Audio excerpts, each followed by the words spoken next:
காலை வணக்கம்.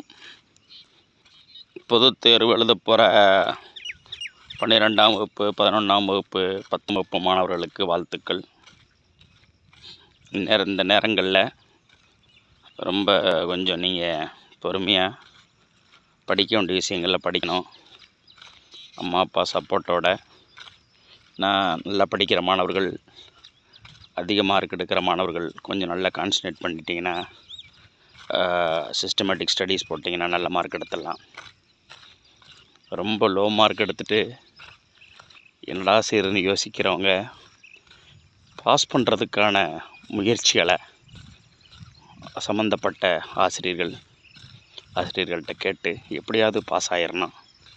ஏன்னா ஒரு முறை நம்ம விட்டுட்டோம்னா அந்த டைம் திரும்ப நமக்கு கிடைக்காது. திரும்ப சிரமப்பட்டு தான் நம்ம அப்புறம் பாஸ் ஆகணும். அதனால் ஒவ்வொரு நேரமும் ஒவ்வொரு நிமிடமும் நமக்கு ரொம்ப முக்கியம். சில வாத்தியார்கள்லாம் பார்ப்பேன், அந்த ஸ்லோ லேர்னர்னு சொல்லுவாங்க.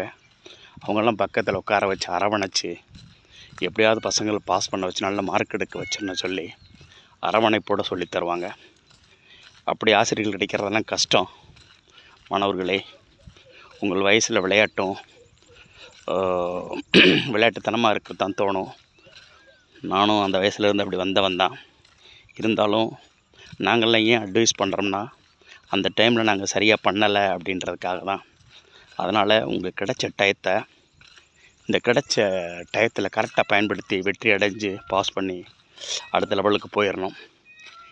ஏன்னா இப்படிப்பட்ட நேரம் திரும்ப உங்களுக்கு கிடைக்காது.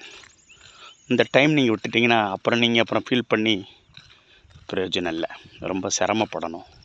அதனால் மாணவர்களே, ஹார்ட் ஒர்க் பண்ணுங்கள், வாத்தியார்கள் சொல்கிறத கேளுங்க, தொடர்ந்து படிங்க, உங்களுக்கு லெவல் தகுந்த மாதிரி படிங்க. நல்ல மார்க் எடுத்து அச்சீவ் பண்ணுற ஸ்டூடெண்ட்ஸ் வாத்தியார்கள் அறிவுரையை கேட்டு சிஸ்டமேட்டிக்காக பிளான் பண்ணி படிச்சிட்டிங்கன்னா நீங்கள் நினச்ச மார்க் எடுத்துடலாம், நல்ல லெவலுக்கு போயிடலாம்.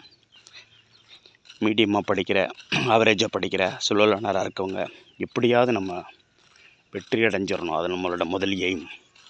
அதுக்கான ஆயத்த வேலைகளை வாத்தியார்களை கேட்டு, அவர் சொல்கிற அறிவுரைகளை கேட்டு, அம்மா அப்பா அறிவுரையை கேட்டு, இந்த எக்ஸாம் காலகட்டத்தில் உங்கள் டயத்தை கொஞ்சம் விளையாட்டு இதெல்லாம் கொஞ்சம் குறைச்சிக்கிட்டு படிப்பில் கான்சன்ட்ரேட் பண்ணிங்கன்னா கண்டிப்பாக நீங்கள் வாழ்க்கையில் ஜெயிச்சலாம்.